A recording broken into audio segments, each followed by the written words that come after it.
magandang paksa mga kapatid, may kinalaman sa penitensya. Alam nyo yung penitensya mga kapatid ay sikat yan dito sa Pilipinas, specifically sa lugar ng Pampanga at Tidan. No, itong penitensya na kung saan nangyayari ito kapag mahal na araw. At atin itong binabanggit mga kapatid dahil bakit may mga mahal na araw na binabanggit? Ano po ang tinatawag mga minamahal na mga kapatid na nangyayari dito? Ito ba'y biblical? Ito ba ay turo ng Biblia? Ginagawa na ba ito noon? O ito ba ay sikat ba ito sa ibang bansa o dito lang sa bansang Pilipinas? No, kasi hindi ko masyadong nakikita yung ganitong klaseng activity mga kapatid sa ibang bansa. Lalo na yung nagpapalo sa likod, no, yung tinatawag nating sinasaktan ng sarili, pinaparusahan mga kapatid, no? At yung iba nagpapapako sa cross, mga kapatid. Ayon po sa isang taga Pampanga, no, sa pag-aaral mga kapatid, ang sabi niya ito anyang penitensya ay isang tradisyon na pinanghawakan ng mga Pilipino. Ayan. So ayon sa isang taga Pampanga, ay ito isang tradisyon, ito taga Pampanga ito, na pinanghawakan ng mga Pilipino during Holy Week na binabanggit nila. Kaya lamang I was wondering bakit tinatawag nila itong mahal na araw pero ang English ay Holy Week. Kita nyo? Napansin mo ba Tidan? Holy Week pero mahal na araw. Dapat holiday. Di ba? Kita nyo mga kapatid? Para tuloy Aba Ginoong Maria, mga kapatid.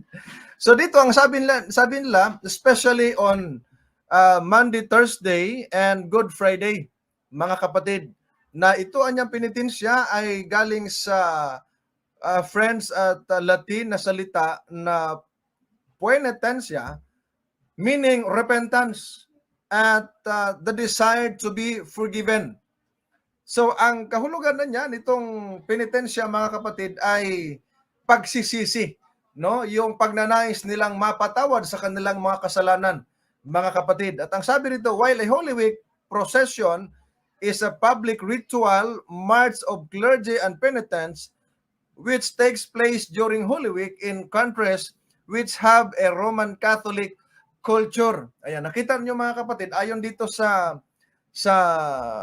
taga Pampanga, ayon sa kanyang page na Going Places, Travels and Tours, ang sabi niya rito ay ito yung culture ng Roman Catholic at ito'y tradisyon. Ayan, kita niyo mga kapatid, no, yung pinapalo yung sarili. Mga kapatid, pinapalo, sinasaktan ang sarili, duguan, yung iba nagpapako sa cross.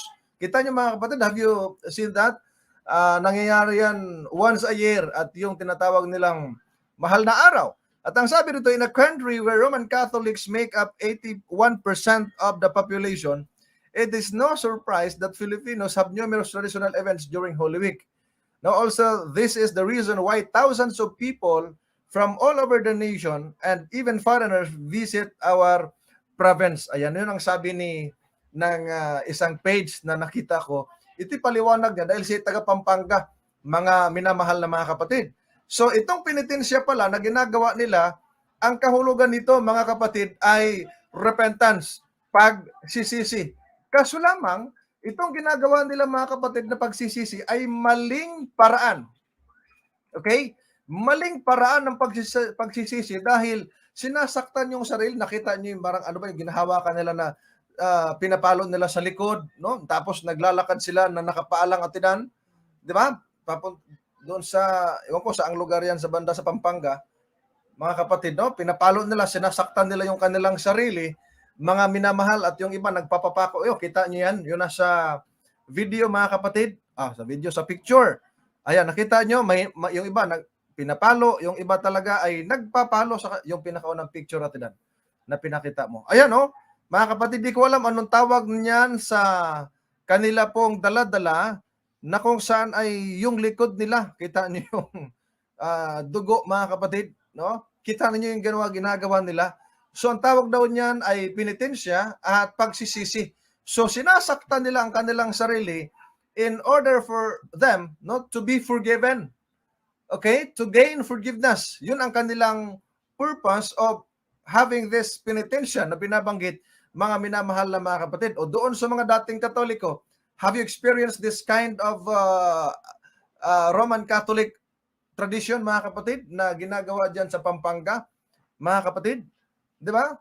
Ito ba ay pag pinapalo ka nga ng nanay mo, galit na galit ka, lumalaban ka, pero ganito, ikaw mismo naglalagay ng sinasaktan mo ang iyong sarili.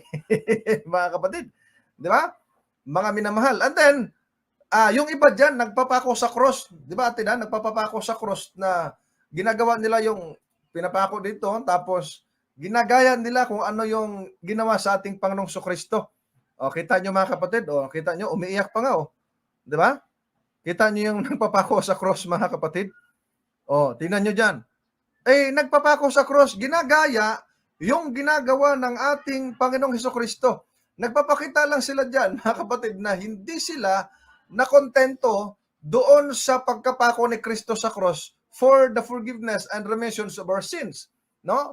For us to be forgiven, mga kapatid, at matubos. Ngayon, diyan sa kanilang ginagawa, mga minamahal na mga kapatid, na sabi nila, ito ay paraan ng pagsisisi nila o pagpapakita ng kanilang pagsisisi. Ngayon, meron akong kilala sa Biblia na nagkasala din atidan at nagsisi, pero maling paraan yung kanyang pagsisisi.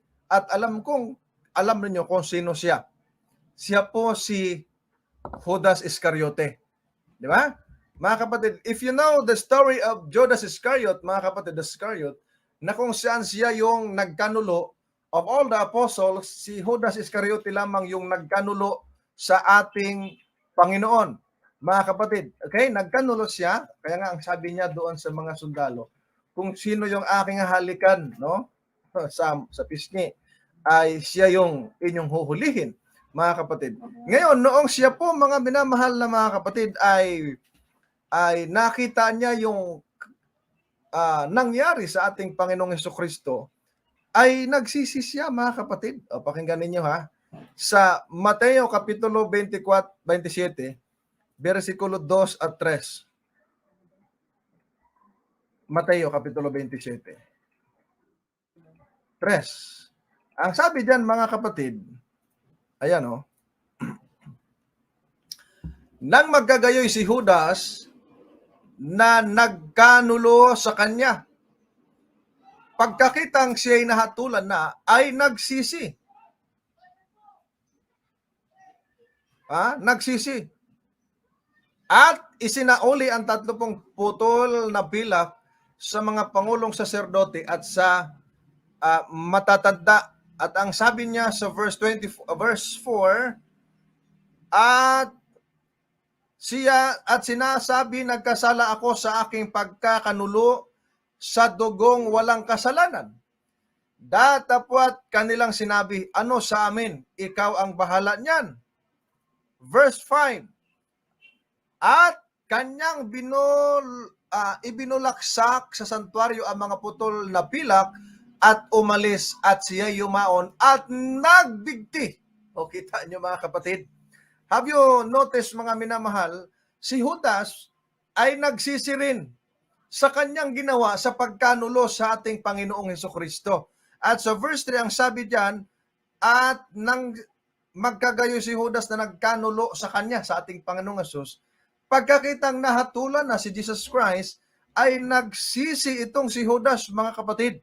At nung nagsisi siya, ay kanyang isinauli yung 30 putol na pilak, mga kapatid, na pinagbinta niya sa ating Panginoong Jesus. Kita niya sa pagbinta. Ngayon, pagdating sa verse 4, ang sabi niya, nagkasala ako sa aking pagkakanulo sa dugong walang kasalanan. Ang masaklap niyan, yung kanyang pagsisisi ay maling paraan, sapagkat sa verse 5, ang sabi niya, kanyang ibinulaksak sa santuaryo ang mga putol na pilak at umalis at siya'y yumaon at nagbigti. O, kita niyo mga kapatid, kaya yung pagbibigti, yung pag-suicide, ay talagang nananiwala akong walang kaligtasan yun eh. No? Yung suicidal, yung pagpatay mo sa iyong sarili, nagpakamatay ka, you have no right, mga kapatid, na kitilin yung buhay mo. It's because yan ay hiram mo sa Diyos. Let God ang kumuha niyan, hindi ikaw. Mga minamahal na mga kapatid. Ngayon, si Judas ay nagsisi rin, mga kapatid, nagsisi rin sa kanyang ginawa. Nga lamang, pagkatapos niyang magsisi, nagpakamatay siya. Maling paraan ng pagsisisi. Dito sa mga nagpepenitensya, mga kapatid, no, ng mga kaibigan natin, mga Katoliko, I was a Catholic before, but I never experienced that kind of Catholic tradition dahil wala naman yan sa Masbate. No, I never heard, o sa Bicol, wala naman yan, wala akong masyadong balita na merong ganyan. Only in Pampanga, mga kapatid. Ngayon, yung pagpipinitensya, na ang sabi nila, the meaning of this penitensya is repentance, the desire to be forgiven. Yes, kung ito ay repentance at desire to be forgiven, ano ang iyong gagawin? Nung ikay nagsisi, mali yung pagsisisi dahil ang ginagawa nila ay sinasaktan yung sarili nila, pinapalo, sinusugatan, dinuduguan, naglalakad sila na pinapalo yung likod, and then naglalakad na walang tsinelas, yung iba ay nagpapapako sa cross. Ito ay malaking insulto sa ginawa ng ating Panginoong Jesucristong pagtubos sa atin. Parang hindi tayo satisfied, parang hindi tayo kontento sa ginawang pagtubos ni Kristo sa cross. Bakit ka magpapapako sa cross? Ngayon sasabihin ng mga kaibigan natin, mga Katoliko, hindi turo ng Katoliko yan. Hindi yan, nasaan sa doktrina namin? Oo nga, ganito gawin natin. Ganito ang ating lohikan yan. Kung ito nga hindi nyo turo, ba't nyo hinayaan na once a year, meron kayong ganyan tuwing mahal na araw? Bakit hinahayaan niya? Ito mga Katoliko, gumagawa ng sariling tinatawag nating activity na hindi biblical. Halimbawa, yung pagpapapako sa cross. If it is not the teaching of the Catholic Church, bakit hindi nyo sinisita? But pinapayagan yung ginagawa ng ganyan at ang daming mga deboto na gumagawa ng ganyan. And every time na mahal na araw. Ngayon sasabihin nyo, inaalala namin ginawa ng ating Panginoong Jesucristo nung napako sa cross. Yes, madaling alalahanin yon. Madali yung alalahanin at isa sa pag-aalala noon ay yung itinuro ng ating Panginoong Jesucristo sa Biblia. Nagturo ba ang ating Panginoong Jesus na magpapako ka rin sa cross para alalahanin mong siya napako? No! Itinuro ba ng ating Panginoong Jesucristo na kailangang yung tinatawag nating sugat-sugatan, ang iyong palupaloyin, parusahan ang iyong sarili for you to be forgiven? Ay mali, mga kapatid, no? Alam niyo ba paano si Judas nagsisi nung siya binanggit na nagbigti? Mga kapatid, ito ang sabi ng Biblia sa Gawa, Kapitulo 1, versikulo 18 at 19. Pakinggan ninyo ang nakasaad, mga kapatid. Ito, ganito ginawa ni Judas Sabi mga kapatid, kumuha nga ang taong ito, si Judas, ng isang parang sa pamamagitan ng ganti sa kanyang katampalasanan at sa pagpapatihulog ng patiwarik ay pumutok siya sa gitna at sumambulat ang lahat ng mga laman ng kanyang tiyan. Verse 19. At ito'y nahayag sa lahat ng mga nagsisitahan sa Jerusalem. Ano pat tinawag ang parang na yaon sa kanilang uwika na Aseldama. Sa makatuwid bagay ang parang ng dugo o tinatawag itong ang bukid ng dugo. So dito, mga kapatid, ayon sa ang salita ng Diyos version, mga kapatid, ang sabi dito, pero bumili si Judas ng lupa mula sa perang isinuhol sa kanya sa pagtatraidor niya kay Jesus. At doon ay pasubsob siyang nahulog. O di ba mga kapatid, nagpatiwarik, mga minamahal. Pumutok ang kanyang tiyan at lumabas ang kanyang bituka. O kita nyo, mga kapatid, siguro bilog ang tiyan ni Judas. Malaki ang tiyan. Kaya nung nagpatiwarog, sumambulat, mga kapatid, yung kanyang tiyan. At ang sabi nito, mga kapatid, of course, siya ay namatay. At ito'y nahayag sa lahat ng nagsisitahan sa Jerusalem. Mga kapatid, no, lumaganap at kumalat yung balita na si Judas sa kanyang pagsisi nagpakamatay. Mga kapatid, wrong repentance yun. Maling pagsisisi. Mga kapatid, bakit mali? Dahil yung pagsisisi niya ay nagpakamatay siya, mga kapatid. Yung ginagawa ng mga Katoliko ng penitensya, nagsisisi, hala, bunal, palo dito sa likod, mga kapatid, tapos lakad hanggang sa, ewan ko ba, sino ba na, I don't know, mga kapatid, no? I don't know bakit naging ganyan yung katuruan na even in the early Christian history, walang ganong ginagawa mga kapatid ko. Ang ginawa lang ng mga apostol ay nangaral at ipinangaral ang ating Panginoong Kristo na itong si Jesus na namatay sa krus as siyang Kristo ang Mesiyas, ang manliligtas, ang tagapagligtas sa bawat isa sa atin. Yun ang ginagawa nila, mga kapatid. Ito sa kanila, inaalala nila, pero sinasaktan ang kanilang mga sarili, mga minamahal na mga kapatid. Ngayon, sa Biblia ay may binabanggit po na pagpapasakit sa sarili at no, yung pagpapahirap.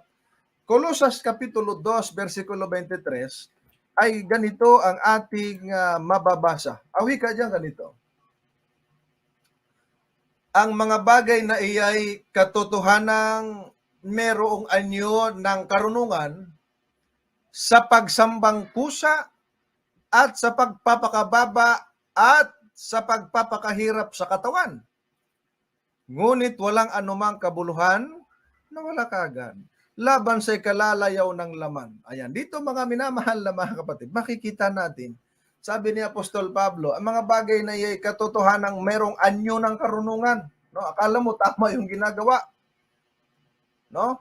Mga kapatid, sa pagsambang kusa at pagpapakababa sa sarili at pagpapahirap sa katawan. Ba't mo pahirapan yung katawan? Ba't mo sasaktan? Mga kapatid, di ba? Di ba? Yung sabi niyan, pagsambang ko sa iniisip nila na ito'y paraan ng pagsamba. Ito'y paraan para mapuri ang Panginoon. No, it's not the right way. No, to give glory to God, to worship to God, to praise His name. Hindi po yan ang tamang paraan, mga minamahal na mga kapatid. No? Hindi po yan ang tamang paraan na magpenitensya ka para alalahanin mo ang Panginoon, mga kapatid. At ang sabi rin mga minamahal, pagpapahirap sa katawan ay mali po yan, mga minamahal na mga kapatid. No, ba't mo sasaktan ng iyong sarili? No, mga kapatid. Ngayon, kung wala nga naman doktrina ang mga kaibigan natin mga Katoliko ng ganito, ay bakit hindi ninyo pagbawalan yung gumagawa ng ganito, no, na sinasaktan ang sarili, debotong Katoliko, tapos nagpapahirap, nagpapapako sa cross, ito po ay hindi po ito tama. Okay? Hindi po ito biblical. Maling paraan ng pag-alaala sa atin pong mahal na Panginoon. Kahit si Sister Lourdes Gumana, no, dating madre po yan mga kapatid. Ay tutol siya at that's very unbiblical na ganun ang gagawin mga kapatid. 'Di ba? Yung magpenitensya, nalaman ko na nga lang yung penitensya atidan noong may internet na Dahil wala, di naman yan uso sa lugar namin, mga kapatid. Di yan uso sa lugar namin yung penitensya. Wala yan, mga kapatid, at hindi yan binalita. Binalita lang yan sa TV. Ayan, sa TV. Wala naman TV sa probinsya, walang kuryente. Nalaman na may internet na, ba't may mga penitensya pala, mga kapatid? At sabi ng Biblia, yung pagpapahirap sa katawan ay hindi na dapat yun, mga kapatid. No, anyo ng karunungan pero wala talaga, kapatid. 'Di ba? Parang ano lang 'yan anyo ng kabanalan pero walang kabanalan. Yung ikalawang Timoteo 3:5, lagay mo nga sa screen natin. Yung unang Timoteo, ikalawang Timoteo 3:5. Sabi diyan, na may anyo ng kabanalan, datapot tinanggihan ang kapangyarihan nito. Lumayo ka rin naman sa mga ito. Kita nyo, sabi ni Apostol Pablo.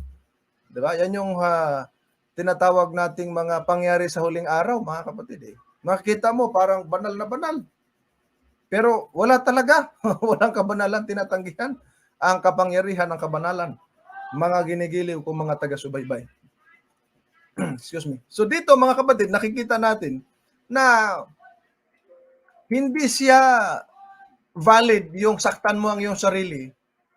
No, magpipinitensya ka, magpapapako ka sa cross para tanggapin ng Panginoon ang iyong pagsisisi, mga kapatid. Sinasaktan mo ang iyong sarili para makagain ka ng kapatawaran. Mali, mga kapatid, no? Huwag sasaktan ng sarili. Noong nga may isang tao sa panahon nila Apostol Pablo. Noong si Apostol Pablo at si Apostol Silas ay nakulong atidan, ay habang sila'y nananalangin, diyan po yung mababasa natin sa Gawa 16. Noong sila'y nananalangin, mga minamahal na mga kapatid, ay nagkaroon ng lindol at nabuksan yung bilangguan, pati yung mga gapos nila. Matindi yun, ha? Mga kapatid. Yung bantay nila nakatulog sa gabing yun. Nung magising, ay gustong magpakamatay nung bantay. Mga kapatid, gusto magpakamatay. Bakit? Kasi siyempre, bantay ka tapos patulog-tulog ka at hindi mo alam na bukas na yung kulungan, ay akala mo wala na yung mga nakakulong, anong gagawin mo ngayon? You are accountable doon sa mga individual na nakulong. Di ba ka? Kaya nga, yung mga security guard, yung mga police na naka-duty, hindi talaga yung natutulog. Kaya pag may natutulog, nire-remove sa trabaho eh. Di ba? Binalita nyo, no, si General Eliazar pa yung NCRPO ba yun? Diyan sa, sa Metro Manila. Aba, pagka sila'y nag-surprise visit sa mga station, may naabutang mga tulog. Bakit ate Dan? Ha? Kaya mo lang. Ay nire-remove mga kapatid, no? Nire-remove at tinatanggal sa pwesto. Meron ngang nagising lang kagigising lang pagdating niya. Tulog ka no? Lasing pa. Mga kapatid. Tinatanggal kahit na security guard. Bakit ka magbabantay? Kung tulog ka. Yun ang nangyari mga kapatid doon sa isang tagapagbantay sa bilangguan. Anong sabi ni Apostol Pablo?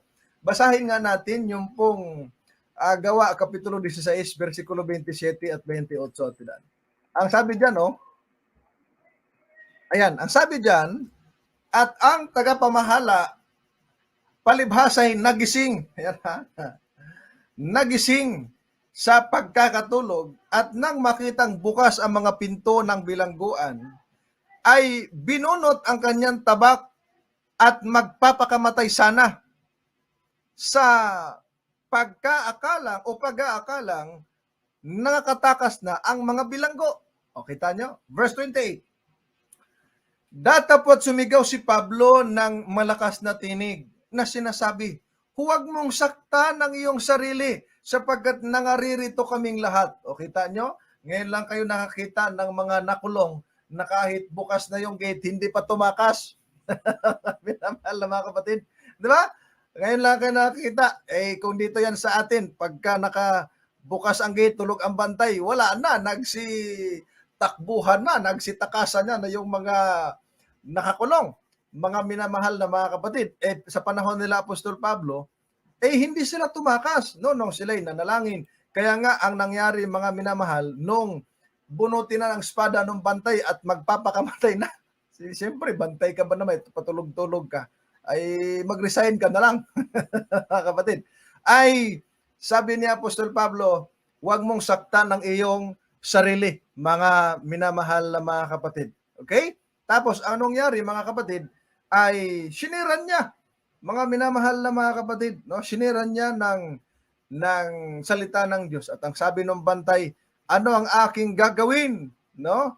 Para ako'y maligtas. Sabi ni Apostol Pablo, ay manampalataya ka sa Panginoong Hesus at maliligtas ka at ikaw ang iyong sambahayan. Kung yung mga nagpipinitensya ngayon, kung nandyan lang si Apostol Pablo, baka sumigaw rin si Apostol Pablo na ganito, mga kapatid, huwag niyong saktan ang inyong sarili. Okay? Walang kwenta yan. Walang kwenta yan. Magtatanong ngayon yung mga tao, yung nagpipinitensya, yung nagpapako sa cross at nagpumapalo ng katawan. Anong gagawin namin? Magsisi at manampalataya sa Panginoon upang maligtas. Yan ang sagot ni Apostol Pablo, mga kapatid. Yan ang sagot ni Apostol Pablo. Hindi ito requirements, hindi ito turo ng Biblia na magkaroon ng pagsasakit sa iyong sarili o yung pagpaparusa, sinasaktan mo para makagain ka ng forgiveness. Sabi nga ng Biblia, di ba? Ginagamit natin ito Unang Korinto 3:16 at 17. Huwag mong gibain, huwag mong sirain yung templo. Basa. Hindi ba ganinyo nalalaman kayo'y templo ng Diyos at ang Espiritu ng Diyos ay nananahan sa inyo? 17. Kung gibain ng sino man ang templo ng Diyos, siya ay gigiba ng Diyos sapagkat ang templo ng Diyos ay banal. At ang templong ito, ang templong ito ay kayo, mga ginigiliw kong mga kapatid. Kaya makikita ninyo, pag gibain ng sino man ang templo ng Diyos, gigibain din siya ng Diyos sapagkat ang templo ng Diyos ay banal. At ang templong ito ay kayo. O kita nyo mga minamahal na mga kapatid. O dyan makikita natin na hindi pala pinapasira yung katawan natin. Ba't mo sasaktan? Ayaw ka ng Panginoon magkasakit ka tapos banat-banatan mo ng mga pampasugat sa likod. Mga minamahal. It's not the requirement for you to be forgiven, mga kapatid. Hindi yan. Dahil binili ka na ng isang halaga. Unang Korinto 6, 19 at 20. Luwalhatiin mo na lang ang Panginoon, sumampalataya ka na lang. At ang tamang pagsisisi, hindi yung pagsisisi ng pagpapako sa cross. Dahil si Kristo na ang napako, mga minamahal. That's why, kapag ka nangangaral tayo, si Kristo pinapangaral. Si Kristo ang tagapagligtas. Si Kristo ang tutubos sa atin, mga minamahal na mga kapatid. O kita ninyo, mga minamahal. Kaya nga, nangyayari lang naman yan ay once a year, di ba? Once a year nangyayari tuwing mahal na araw. Kailan ba yung susunod na mahal na araw? Di ba? Meron ngayong April yata. Ayon po sa kanilang libro, no, atin po yung alamin ng konti lang, no, kung biblical ba yan. Kasi may binabanggit sila na Holy Week. Itong libro nila mga kapatid, pakita natin. Ayan, no. Catholic Customs and Traditions, a Popular Guide by Greg Dus, mga kapatid, no? Ang sabi niya sa kanyang sulat, mga kapatid, basahin muna natin yung libro na ito. Sabi dito, Catholic Customs and Traditions, a fascinating volume for both pre- and post-Vatican II Catholics and makes an ideal resource for people involved in the RCIA. This is a book that encourages a respect for enjoyment of the varied traditions which give flesh to the Roman Catholic Church. Ayan, mga kapatid. So dito sa kanyang sulat na book, mga minamahal, ang sabi niya, dito po sa Customs and Traditions, Popular Guide, page 82. Ang sabi nila sa Holy Week, ayan, yung Holy Week. Sabi nila, napakita natin yan, Holy Week is the heart of the church year. Ayan, sabi nila. The word holy is in the descriptive title Holy Week, highlights this week as unique and most holy in the annual cycle of time for Christians. Official church rituals and other traditions observe during this week, remember and make present the passing of Jesus from life to death to new life and all of creation along with Him. So ang sabi dyan sa Catholic Customs and Traditions, mga kapatid, sa page 82, yung Holy Week niya, it is the heart of the church year. No, ito yung pinakasentro nila, mga kapatid, yung puso. At yung salitang holy, in the descriptive title Holy Week, mga kapatid, highlights this week as unique and most holy. Sabi nila, most holy in the annual cycle of time for Christians. So, sa buong isang taon, mga kapatid, no, sa mga Romano Katoliko, ay ito ang most holy, pinakabanal. Mga kapatid, nagtataka ako bakit naging pinakabanal. Sa Biblia, wala namang ganun. Sige nga, mag-search kayo sa Bible. Meron bang Holy Week? Mga kapatid, wala. Dahil, ang sabi sa kanilang book, official church rituals and other traditions, mga kapatid. O, kita nyo? Ito yung ritual lamang at mga tradisyon sa Holy Week, mga minamahal. Bakit lagi nyong inaalala sa pamamagitan ng sa penitensya? Hindi pala yan, mga kapatid. Nasabi riyan, no? Tapos sasabihin na ito ay unique and most holy sa annual cycle ng mga Kristiyano. Ay hindi ang totoo, mga minamahal. That's why ang sabi diyan ni Greg Dus, ito ay rituals and other tradition. Ano pa ang sabi sa page 83? Ang sabi diyan sa page 83, mga kapatid, ganito. Sacred Triduum. Originally, therefore, there was no Holy Week. Ang sabi diyan, originally niya, there was no Holy Week. Wala pala talagang Holy Week. The Pascha was celebrated in the context of a single day, the Easter Vigil. The nucleus was called the Sacred Triduum. Sa Latin ay 3 days. Hindi yan Holy Week kasi 3 days. Ang problema, yung salitang Holy Week nila, pag isalin sa Tagalog, mahal na araw. Kita nyo, mga kapatid. Ang nasabi dyan, Friday until Easter morning, and remember the death, burial, and resurrection. Later, Holy Thursday was included because all days were reckoned from sunset of the previous evening. So makikita naman natin, nakikita ninyo dyan, mga kapatid, yung context, yung reckoning nila ay from sunset na rin nag-start. Mga kapatid, kung from sunset, bakit ngayon ang counting nila ay ang simula nasa kalagitnaan ng hating gabi? Kalagitnaan ng hating gabi. Nasa hating gabi. Kapatid, di ba? Yung halimbawa, sabi nila, ay ano na, lalo na pagka New Year, pagkahapon, huwag tayo matulog ha kasi mamayang alas 12 ng hating gabi. New Year na. Di ba? Pero dito, kapag ka magbabantay pala sa Holy Week, nila ay mag-start ang sabi diyan ng Thursday evening. Dahil mag-start ang reckoning niya nila ay from sunset of the previous evening. Kita ninyo? Mga kapatid, at yun naman talaga ang reckoning na nakalagay sa Biblia. And then sa baba, with the end of the persecution of Christians, Christian emperors forbade work and all forms of amusements during this week. Diba? Pinagbabawalan lahat ng mga party-party, lahat ng trabaho, pinatigil at pinagbawal. Sabi diyan, it was also a tradition, that those in prison be pardoned. Aba, ang ganda, ha? Lahat ng mga na priso ay, ano bang Tagalog sa pardon? Ipawalang sala.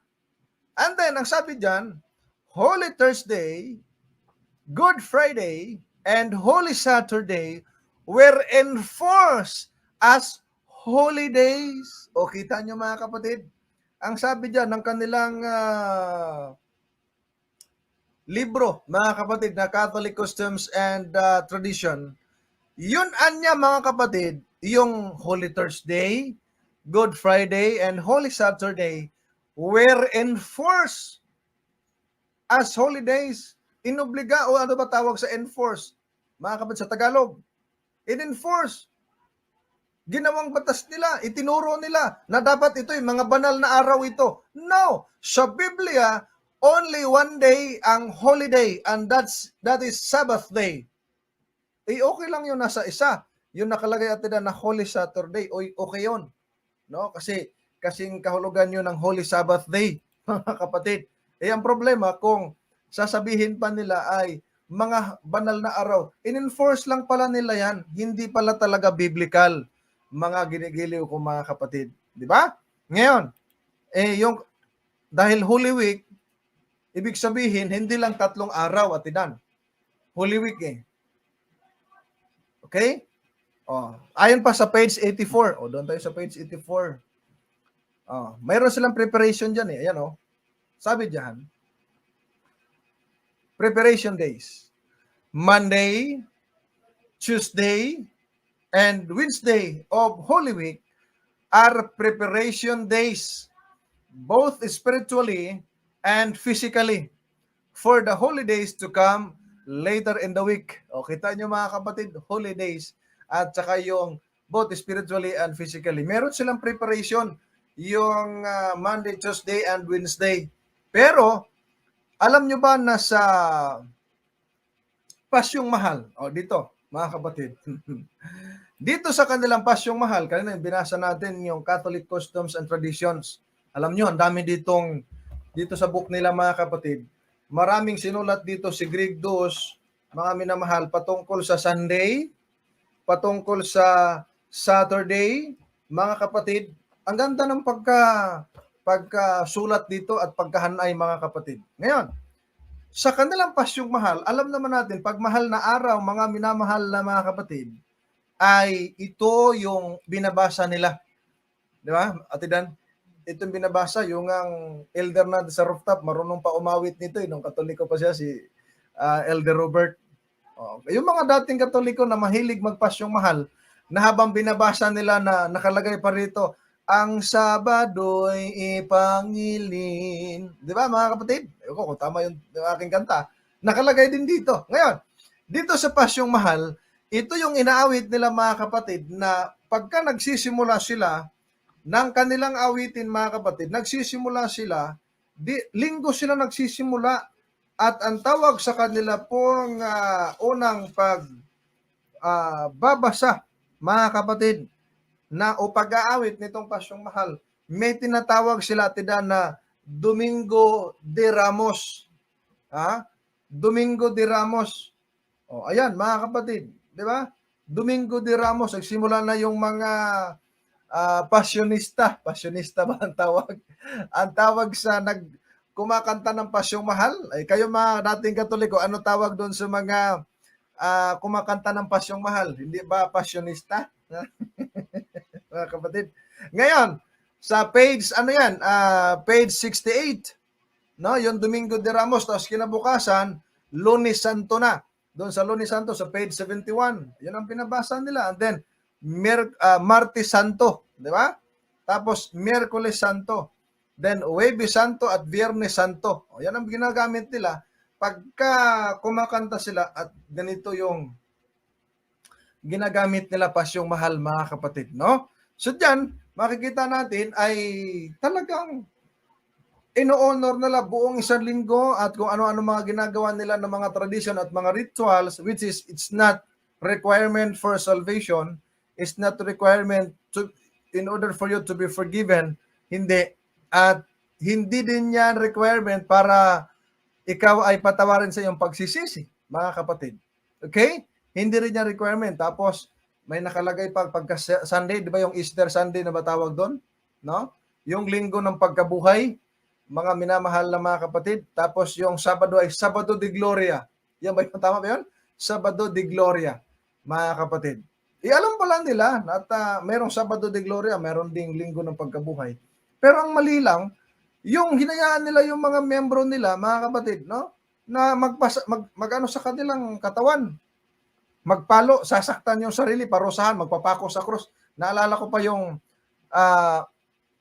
nasa school pa ako noon, merong isang taga Pampanga, tinan. Nagpapako sa cross, mahaba pa naman ang buhok, ginagaya talaga si Kristo daw sa kanilang pagpapako. Noong nagpapako siya, masyadong mataas yung ginamit na kahoy. And then, hindi masyadong matibay siguro yung pagkapako sa kanya. Nung inangat na, nahulog. Mga kapatid, nahulog. Napanood nyo ba yun? Nag-viral yun, mga kapatid. Di ba? Nag-viral yun na nahulog doon sa cross, mga kapatid. Yung nagpapako sa cross. Mga minamahal. Di ba ka? So doon makikita natin, iyon po ay hindi po nararapat, no, mga minamahal, mga kapatid. Nahulog eh. Nahulog di ko alam kung hanapin mo ngayon natin, palabas mo dyan. Nahulog, mga kapatid. Nag-viral yun. At krinitik pa at pinuna. Bakit naman nagpapapako pa sa cross? Walang kwenta yan. Hindi naman yan dahilan o hindi naman yan tinatawag nating requirements para maligtas ka. Hindi yan paraan para ikay mapatawad dahil hindi yan inutos ng ating Panginoon, mga minamahal na mga kapatid. Di ba ka? Hindi yan. Kasi kung yan pa ay itinuro, dapat noon pa, meron nang gumagawa ng ganyan. Mga apostol, hindi naman nagpapako sa cross eh. Yung mga nanampalataya nung araw, yung mga hintil na mga tumanggap sa ating Panginoon, wala akong nakarecord sa Biblia na nagpapako din sila sa cross. Manapa, sumampalataya sila ng ating Panginoon ay namatay sa cross para tayo matubos, mga kapatid. Yun ang ating sampalatayanan, mga minamahal na mga kapatid. Kaya nga, ang sabi sa Hebreo Kapitulo Yes, versikulo 10 hanggang 12, ang sabi ganito. Sa kaloobang yaon, tayo'y pinapaging banal sa pamamagitan ng pagkahandog ng katawan ni Kristo na minsan magpakailanman. At katotohanan, ang bawat saserdote na araw-araw ay nangangasiwa ng patayo at naghahandog na madalas ng gayon ding mga hain na hindi makaalis kailanpaman ng mga kasalanan. Ngunit siya, si Kristo, nang makapaghandog ng isa lamang hain patungkol sa mga kasalanan, magpakailanman ay umupo sa kanan ng Diyos. Dito mga kapatid, makikita natin,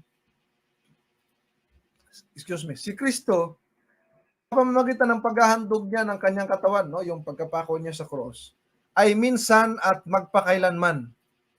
Verse 11, makikita natin na dito, yung mga saserdote nga, everyday, nangasiwa sila at naghahandog ng madalas ng hain na hindi makapag-alis kailanman ng kasalanan. Ay, yung handog nga ng mga pari at inan, no? Hindi makapag-alis ng kasalanan. Yung pabang nila, yung pabang, nagpapako ka rin sa cross, nagpipinitensya ka, nagpapako ka sa cross, tapos pinapalo mo yung likod mo. Kita nyo mga kapatid, ay hindi, walang kwenta yon mga kapatid, no? Hindi yon ang paraan ng pagsisisi. Gaya ng binanggit natin kanina, si Judas nagsisi rin, pero nagpakamatay. Meron ka ito. Sige, pakita mo nga. Ay!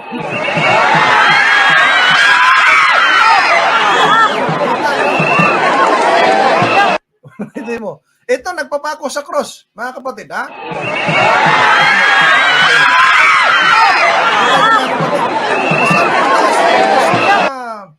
Pinaglagyan.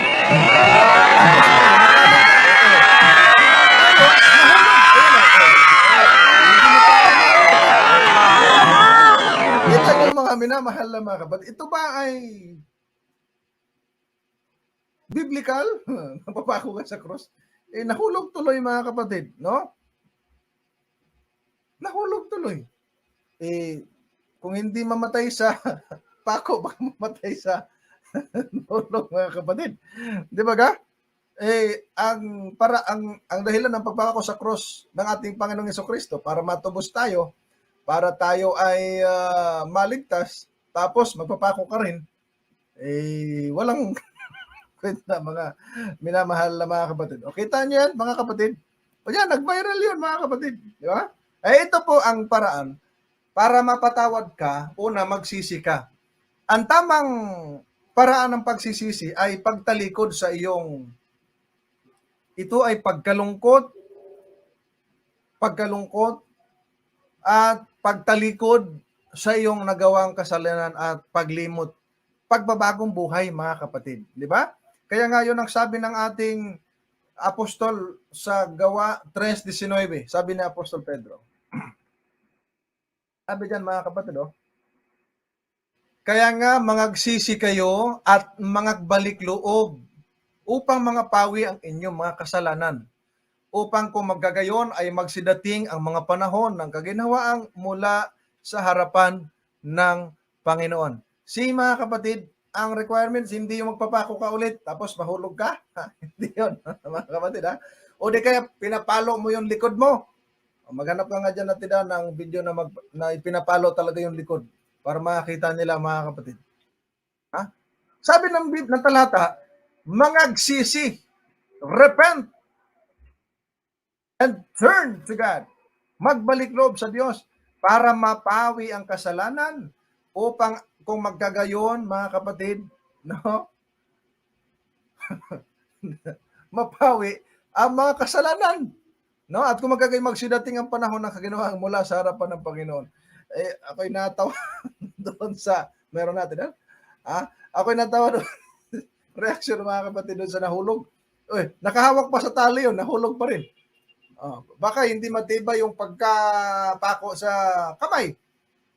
O maliit yung pako, mga kapatid. Hindi naging matagumpay yung kanila ginagawa, mga minamahal na mga kapatid ko kay Kristo. So, ayaw nakakaalam ng katotohanan, tell them the truth. No? Penitensya, it's not a requirement in order for you to be forgiven. Mga minamahal na mga kapatid. Kawikaan 28:13. Atinan, ilabas natin sa screen. Kawikaan 28:13. Ang sabi diyan sa Kawikaan 28:13, gawa yan natin ang gawa. Gawa yan. Kawikaan. Right? Ayan. Sabi diyan, siyang nagtatakip ng kanyang mga pagsalangsang ay hindi giginhawa. Ngunit ang nagpapahayag at nag-iiwan ng mga yaon ay magtatamo ng kaawaan. O, di ba ka? You can gain mercy kapag i-confess mo yung kasalanan mo at iiwan mo. Iyan ang pagsisisi, mga kapatid. Iiwan mo. Okay? Iiwan mo yung kasalanan mo at magtamo ka ng kaawaan, sabi ng Biblia. Meron natin dan. O, ipakita ka natin yung sige lang.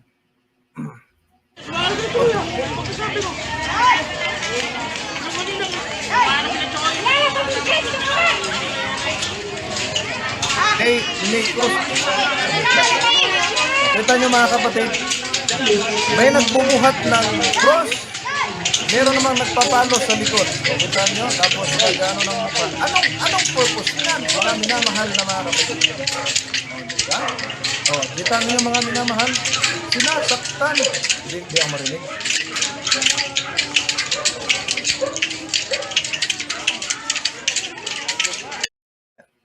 Nakita nyo mga minamahal, salita pala ako ng salita kanina. Hindi pala narinig. Kita nyo mga minamahal na mga kapatid, sinasaktan yung sarili, sumasayo pa nga, no? Parang nagbudot, nagtsatsa, mga kapatid, may nagbubuhat pa ng cross. It's not, mga kapatid, hindi yan tinuturo ng Biblia. Hindi yan paraan para magain mo yung pagliligtas, mga kapatid, ng ating Panginoon. Kapatawaran, yung pagsisisi, hindi po yan, mga kapatid, no? Hindi po yan. Kaya sa Biblia, no, mga minamahal na mga kapatid, yung tamang pagsisisi, sabi ng talata, Kawikaan 28:13, iiwan, ipapahayag mo sa Panginoon, tapos iiwan mo, magtatamo ka ng kaawaan, mga minamahal. And then, nasabi dyan, magbalik loob sa Panginoon. That's it. Sumampalataya ka sa ating Panginoon. Dahil, ang Juan 1:12 ay bibigyan ka ng karapatang maging anak ng Diyos kapag ikaw ay humingi ng tawad sa ating Panginoon, mga kapatid. No? Kahit nga yung pag-confess ng kasalanan mo sa pari. No? Tapos sabihin ng pari, pinatawad na kita. Ano yun? Wala yun, mga kapatid. No? Makikita natin, walang turo ang Biblia ang ganun. At sa Katoliko lang uso yung maraming tradisyon at mga rituals na hindi biblical, mga minamahal na mga kapatid.